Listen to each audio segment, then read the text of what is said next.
Good morning, everyone. I'm so excited to have this chat with Shristi Nayar.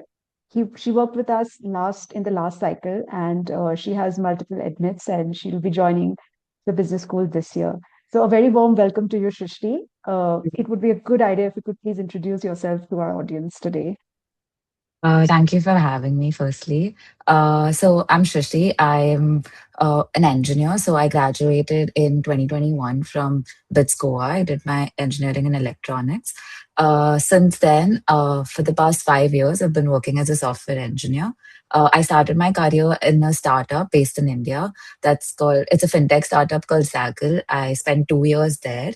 And post that, I've been working as a software engineer for an edtech startup called Elevate K-12, which is based out of the US. And yeah, so I've been very oriented towards the technical side in my since I graduated, and probably since I stepped into adulthood. And now I worked with the Red Pen, and I'm moving on to Ross, where I got an admit and a scholarship of $60,000. I also had an admit from Tuck. But yeah, finally, after a lot of thought, after a lot of speaking to multiple people, I've decided to go ahead with Ross. So yeah. Wow, congratulations. Congratulations Yeah. again on that. So we have decided, we have done this fireside chat into various sections, Shristi. We could move to section one, which is your story. Was pursuing an MBA always a part of the plan? No, if you asked me this right after I graduated, it was probably, I was still very oriented towards tech and sticking around and like probably research. But as I worked in the workforce, I worked across multiple different teams. I realized my interest lies way more in something outside of just sticking to tech and research. And that's when I've been contemplating over the past 5 years of my experience of Wow. an MBA. And I finally last year decided to go ahead and do it. I felt ready. I had also started transitioning at work to more leadership roles, more product roles, which started interesting me more. And that's when I decided. Awesome. And what were some of the biggest insecurities or doubts that you had during this process of application? So when I started off, the first thing that was really stressful to me was my profile is very conventional. I am the Indian engineer who's applying for an MBA, and I also didn't have like a lot of big names that a lot of people think matters when you're applying for an MBA. I had worked only in startups, so these were two things where I felt like my profile wasn't up to the mark to even consider. Like the top 15 colleges, though that was my aim. I didn't feel like it was something that would happen. But speaking with the Red Pen, working with them, they really made me understand there's a lot more to it. And I'm really glad I had that insight from their end. Right. And what motivated you to apply now, meaning last year, Yeah. versus, waiting for another year or so, and especially given the geopolitical situation? So I feel like there will always be a reason to not apply. There will always be Mm, something that scares you and tells you not to do it. But I knew that I would regret it if I keep pushing it and don't give this a chance. Also, like I had mentioned before, with respect to work, I had started transitioning into more leadership roles, more product roles, and I could see the gap in my skills. mm. And I really felt like this is the perfect time where I've noticed the gaps. I have a rough vision of what I want to do. So this would be a perfect time to go study further, expose myself to that environment, those peers, and then move ahead in my career. So yeah. Right. And I am sure we know the answer, which is what we hear it from you. Why Ross over other offers? Why Ross over Tux? So Ross, firstly, has a very big experiential learning component, and Mm, also given my interest in tech, Ross felt like a bigger ecosystem when it comes to the tech alumni. You have University of Michigan too, which has an extremely big network of people in the tech space, and so that was one of the main reasons for picking Ross. I'm not gonna lie, but the scholarship definitely did help. mm, The fact that I have lesser risk when it comes to like financial debt and everything right after MBA would enable me to make some choices probably much which would be easier compared to maybe going to some place that didn't have a scholarship. Though the colleges are both equally good and yeah, but for me this felt like the right fit. Yeah, definitely. I think you're referring to the MAP program, right? And it's very Yeah, hands-on correct. in its approach, and it's really Ross is one of the most celebrated schools when it comes to profiles related to product management and Yes. the tech side Yeah. of things. So completely with you on that. So we'll shift gears now and move to section two, which is on GMAT and GRE. How was your test prep journey, Gata? My test prep journey was a little difficult to start with for someone who wasn't sitting and working with, like, was not studying per se in the past 5 years. Getting Yeah. into it took me a little time. But I think the best thing is to not overthink it, practice, Mm. and just get into the rhythm of working the test. You know mostly everything already. It's just learning how to do it and how to apply it. So that was something that I had to learn and work towards. And yeah, it's to be like really sincere and disciplined because you do have a full time job.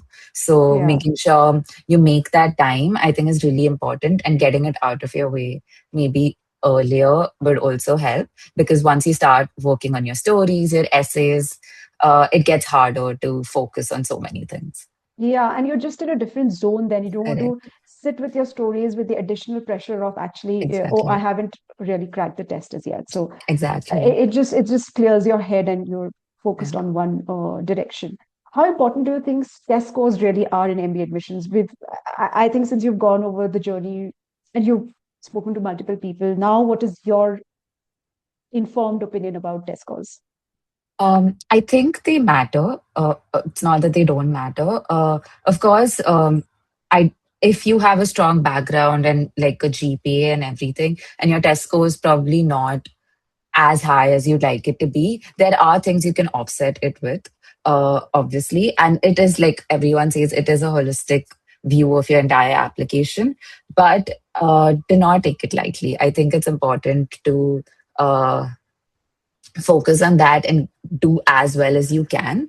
And then you can sit down with your stories and decide whether you're happy with this and move on. But it's important. I think it also makes a difference maybe when they consider you against another candidate who's similar. And then maybe like the test score could be like the deciding factor. So, yeah, why? Like that's something you can control. So, why not just give it Yeah, your best? absolutely. And I always recommend that, it's always good to take at least 2 to 3 attempts because Yeah. just submitting a score, if you have a great score at first attempt, great. Otherwise, Yeah. subsequent up to three tests, the score really goes up. So leverage that, have the time set for that so that, Mhm. when you are sitting on your essays, you're done with this part of the application. Correct. Yeah. Right. We'll move to section three, which is essays and personal branding. What did the introspection process teach you about yourself? So you've done the Mm. GTKY with us, which is the get to know yourself document. And what do you think you learned about yourself?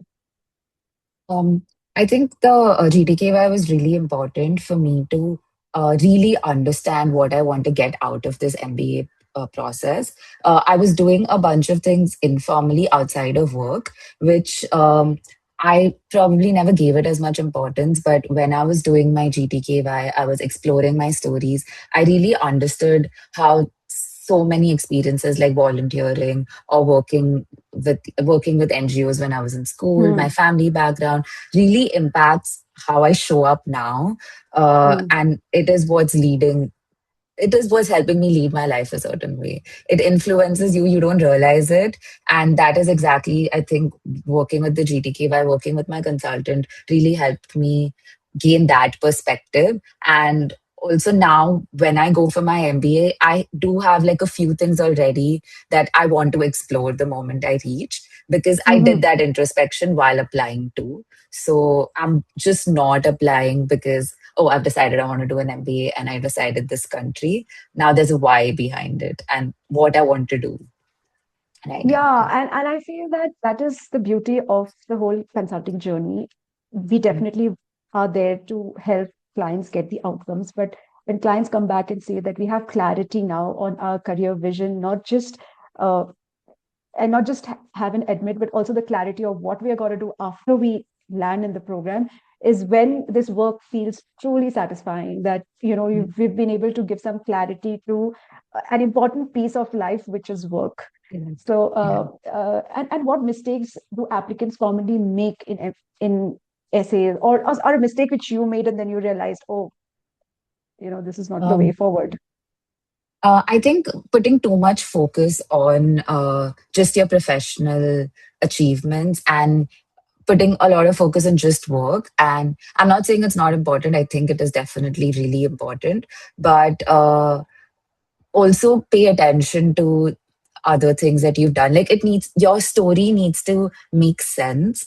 And you don't write things in your essays just because you think this is what admissions wants to hear. Like this is what they're looking for because these are the uh, previous admits that got in. And I need to make my profile similar to them because that's definitely going to get me an admit.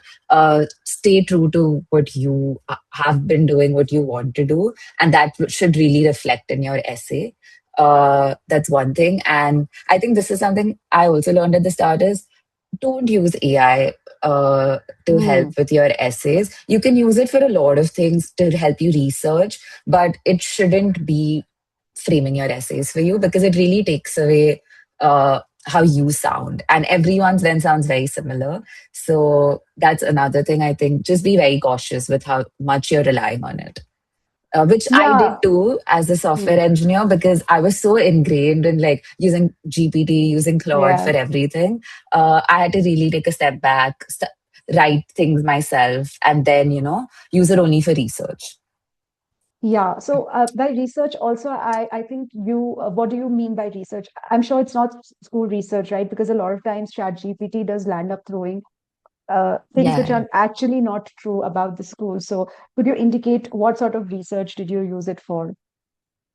So a lot of times, like, I used it for stuff like just scraping and finding people who say I found something at Ross that really interested me. I would use Claude or GPT to just scrape people who were actively part of that Hmm. club. And then I would get their names. I would then try to reach out to them like on Hmm. LinkedIn. So I could then speak to them in person and understand. So that part, like, which you're probably doing using Google search. And if you feel like you're Yeah. crunched on time, you can use AI for stuff like this Yeah. because then it'll web scrape for you and it'll get the information much faster.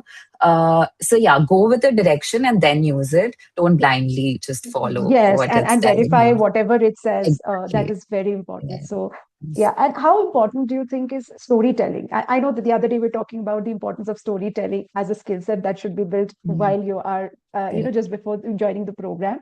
But in the MBA admissions process, how important do you think was storytelling? It is. It's very important. Your like I mentioned before, your essays and everything need to make sense together. Because you're not just writing one essay, you're writing multiple different essays. So they collectively need to put out your best qualities and your best skill sets, and also what you inherently want to do. Uh, and being able to write that and be very articulate with it is really important, especially the small word counts or some of them have really big word counts. So knowing what to use, what not to use. I got really lucky with like I had a great consultant who helped me out so much. Like you helped me out so much with it. So yeah, I think that's very important. Right. And did your career goals evolve during the process?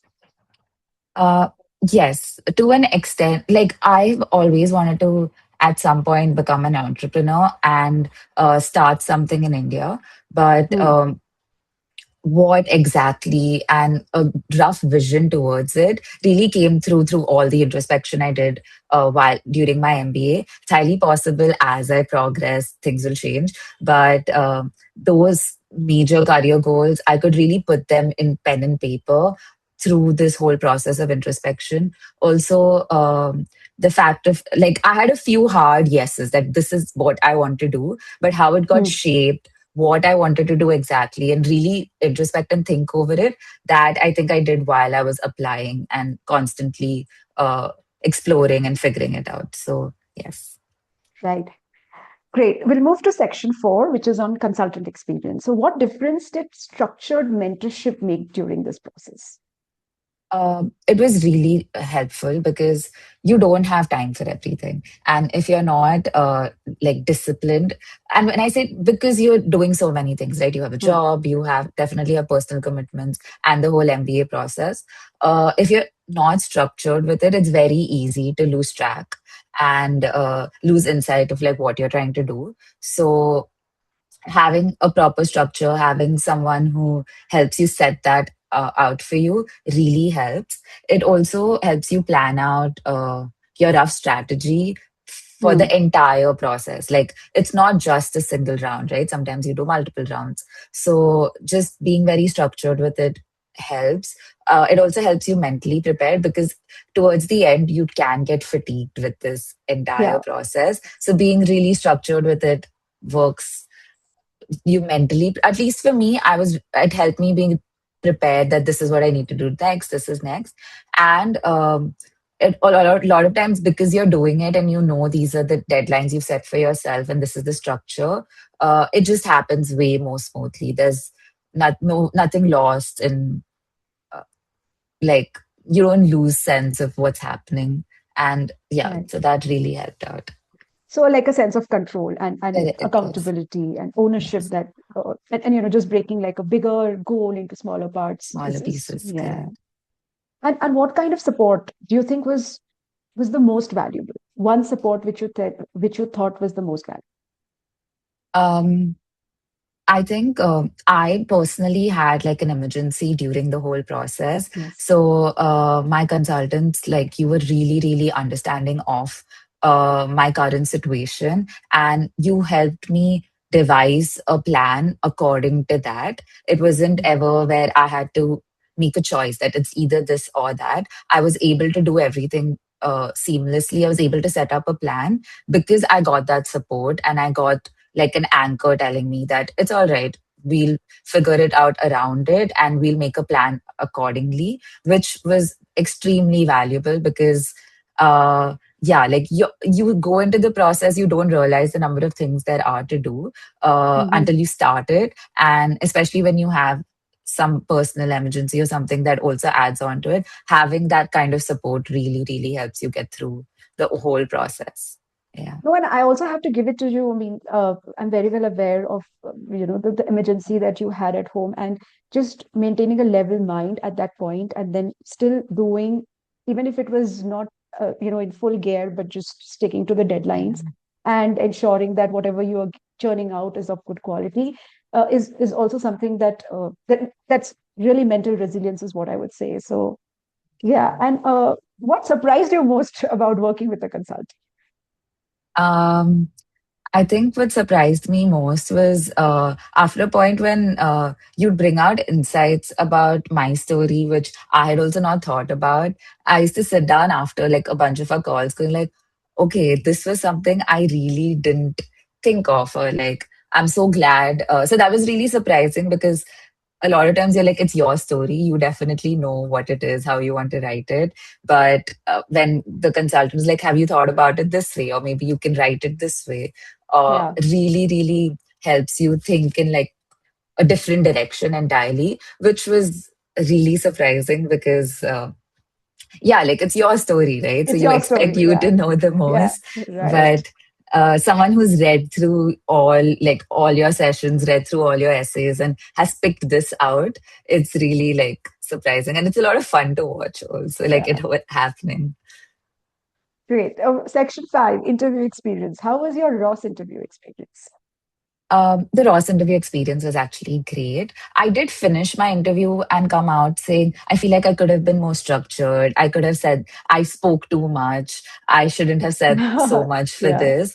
But one thing I have understood from all the interviews I gave was that, especially with current students, they just want to see if you can be a peer to them. They want to see that if you're someone who they can work with, right? That is Hmm. one personality trait that you really need to that they really assess. Of course, your stories need to be in line with what you've written. Your stories need to make sense. You need to have you need to know what you're saying and be able to explain it.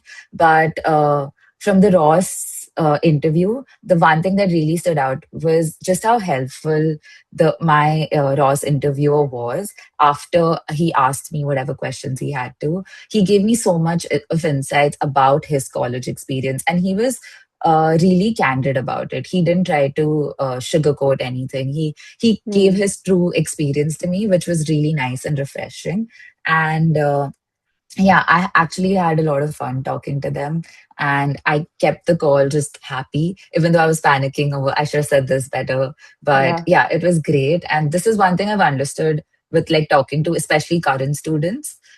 This is one vibe that they look for, where they see that if you can be a peer and you can Hmm. gel around their culture, that is something Hmm. that they really look for. Yeah, which happened Uh, during my hmm. tuck interview also. So sorry. Yeah, I think for anybody who's watching this is a very good insight what you have given on peer interview. So what they're really checking for is peer compatibility. Like, can I Correct. share Yeah, a space and like be comfortable exactly. working with her?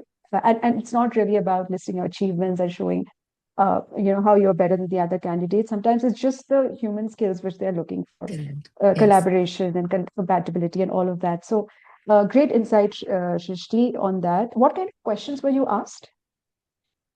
So I was asked questions about my background, my work, and then I was asked a lot of questions centered around leadership, working with conflict, working with working with ambiguous situations and failures or like achievements.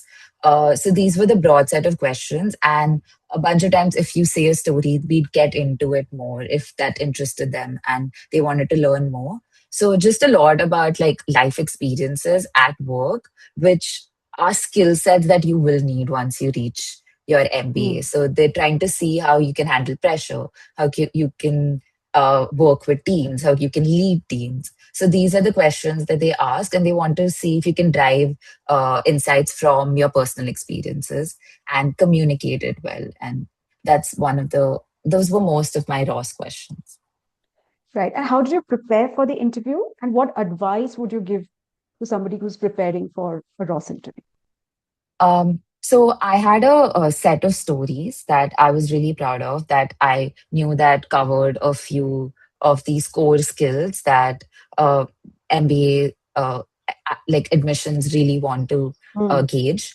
And so those stories were all set in like a doc. Every time I'd come up with a new story, I would add them.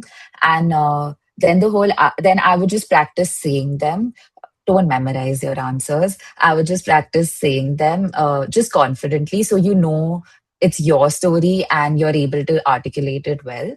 And keep a bunch of combinations. Like for leadership, have two, three stories. For Hmm. ambiguity, have two, three stories. So you can mix and match, and based on how the interview is going, you can pick an answer. Like there was at the start, there were a bunch of questions about my professional experience. And then when they asked me something about a success, I prefer to give like a personal story because I wanted to just highlight that aspect of my life, which I felt like wasn't highlighted so far. So just certain these tips and tricks. And one very important thing is know the school you're applying to. Make sure you Yeah. know about opportunities there. Make sure you know why you're applying to that school, why you're doing your MBA, of course. But these are a few things like research the school very well and research a set of good questions to ask the interviewer afterwards if they open the floor to you. Hmm. So that they also know that you know enough about school, you've done your research, and you know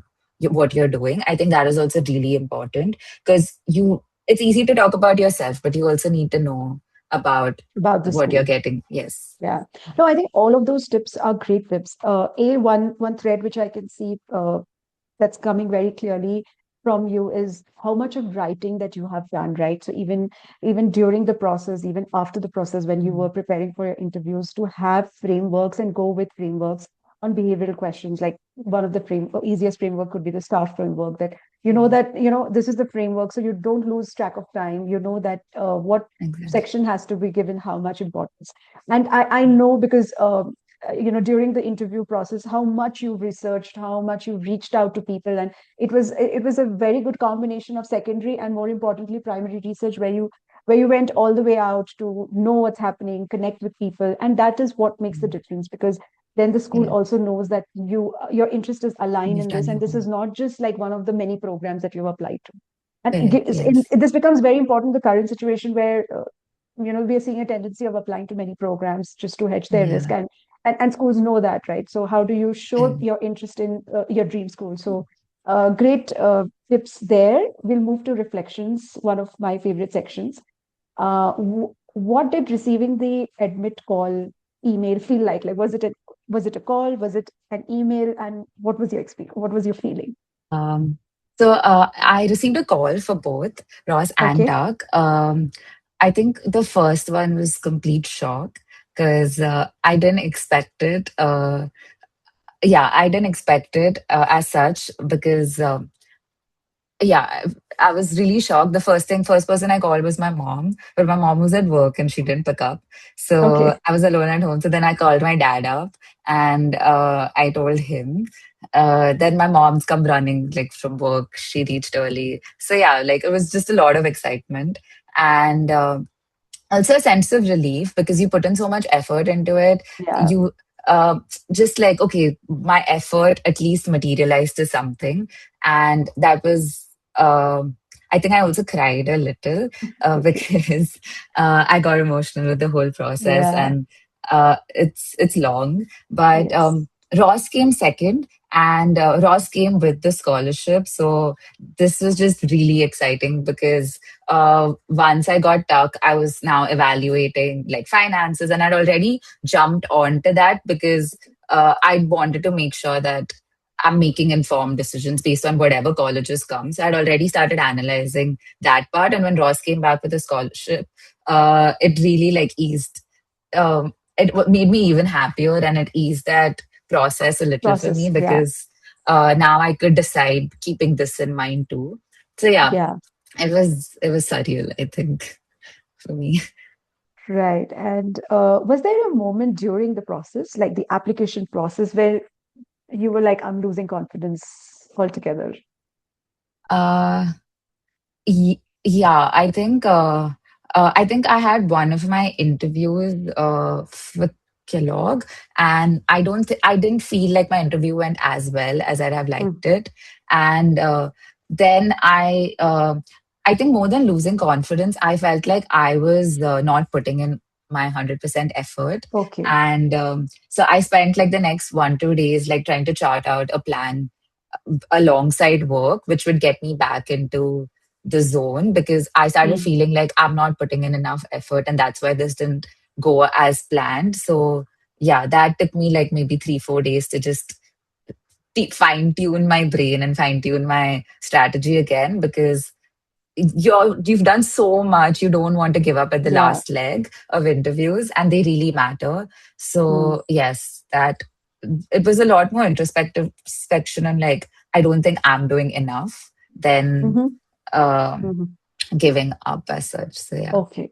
And what dreams do you think are possible now that that you feel weren't achievable earlier?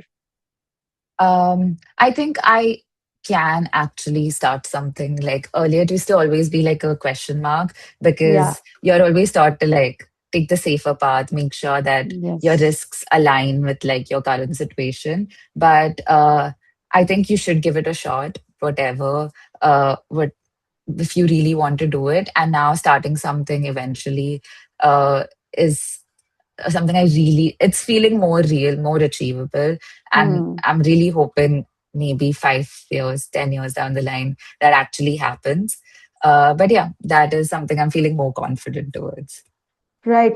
You've used a very interesting word, which is risk, because a lot of times people come to me and say that is an MBA really required? I mean, what is the return on investment? And I'm like, please also do an audit on return on career, which is the kind of risk that this degree can allow you to take, and Take. and Yeah. still be okay with it, and you're doing fine, is something that you cannot undervalue, right? So, Correct. and I really hope that you're able to come up with Yeah. that company that you've mentioned in your goal statement. So, really looking forward to that. scholarships. Now, you received a scholarship of $60,000 for from Ross. Can you tell me us about the scholarship you received and what it means to you personally? I know that you've covered about the financial aspect of it and how it eased the whole pressure that you were feeling about the expense of the program. But did it also make you feel more than just, like just the finance aspect of it? Yes, I think it really like makes you feel like okay, the college is also ready to like bet on you. Yeah. They see value in you coming from another country and them actually like investing not only their time by like Hmm. but also like some amount of scholarship for you to study there, which is really which it's a great boost to your confidence. Like you feel like okay, I know what I'm doing, and there is like this college is ready to take the bet because so many people apply. So that Yeah. was really nice. It was really nice receiving a scholarship. It also boosted my confidence, my goals, and my plan. It Right. felt like, okay, I'm on Aligned. a Yeah. aligned. I'm on a track that I can see working out, and Hmm. it's yeah. So that was really positive, and it really helped Hmm. me. Yeah. No, that makes a lot of sense. You just feel because, no matter how much you brainstorm your goals, there's always that iota of doubt sitting Correct. somewhere in your head. And then the scholarship just affirms that, no, you're thinking on the right track Right and this track. is something which is totally doable. So, yeah. And especially if your plans are ambitious, like I know that you had, Correct. Yeah. ambitious plans and this just affirms that this is possible. What do you think made your profile stand out for scholarship? I know it's very Uh, difficult to analyze it because you don't know what the school is thinking, but mm, from your viewpoint. uh, I think. I think the fact that I had, especially in the last 3 years, what I want to do and the space that I've been working in edtech, that really aligned really well. Uh, Hmm. I also think that I was lucky enough to work with an alumni from Ross, uh, Mm-hmm. who like who basically helped me a lot in like framing when I was writing my essays and everything too, because she Mm-hmm. gave me some of her insights. So I think that really showed that I've invested time into find like understanding about the college, understanding a plan, and that I'm hoping is what stood out. I also think, yeah, I think that is one thing that really stood out. Like, especially in the last 2, 3 years, what I've been doing, all of this really added up. And Mm-hmm. that probably made them think that, okay, this person deserves a scholarship. Right. Okay. So we will move to the last section, which is rapid fire. If you could just give me one word or one sentence answers to these. Okay. Uh, one word that describes your MBA journey. Uh, Extremely, it's not one word, sorry. It's extremely introspective. I sat and thought a lot about what I want to do. Okay. Biggest myth about MBA admissions. That your background and prestige of companies makes a lot of like is what you need to be able to move to an MBA, and but I don't think that's true. I think your story matters more. Okay. One thing applicants worry about too much. Uh, that they don't have like a not like a MBA like MBA background. Like they've not worked in consulting before. They've not Okay. worked in like those kind of backgrounds. I Mm-hmm. think that is something that people have as a myth, and also underestimating your profile. Mm-hmm. A lot of people do that. Like I don't think I deserve the best these colleges because my profile is very average. That is another thing that I don't think people should do. Okay. Most underrated part of the application is this. Um, the interviews. I think. Okay. Yeah, like they're really important. They make a lot of difference. And yeah, I think that makes a lot of difference. One quality top schools truly value, according to you. Collaboration, being Hmm. someone who can work with a team, I think that's really important. One thing you wish you knew earlier. Uh, Probably how networking with alumni from probably, Hmm, I think that was really important. And I should have started it sooner then because it helps you decide your colleges. So the fast earlier you do it, it's probably better. better. One book, podcast, or any resource that helped you. This is not really related to the MBA, but I was reading a book called The Anthropocene Reviewed, Hmm. which is a bunch of essays by John Green, where he's just drawing perspective from the geese in Canada, and he's just drawing perspective from that. So that was a really good book for me to read during that process because it kept me very grounded, and Hmm. it also like it's a little bit of a whimsical book because he's talking really happily about like geese or like a flower. So I it really just helped me have like happier perspective towards the entire process, and that really helped me. Okay. Hardest part of the process in one word. Sorry, can you repeat that? And Hardest part of the process. staying motivated until the Mm, very end. I think yeah, that's very important. So don't get burnt out. Pace yourself. That's really important. Don't give up until the absolute end. yeah. Should. Okay, great. So this brings us to the end of the conversation. Thank you so much, Shishti, for doing this with us today, and I wish you all the best. And Thank you. I hope to see that edtech firm soon in India. Yeah, hopefully. And wishing you all the best again. Good luck. Yeah, thank you so much. Thank you. Bye. Bye. Bye.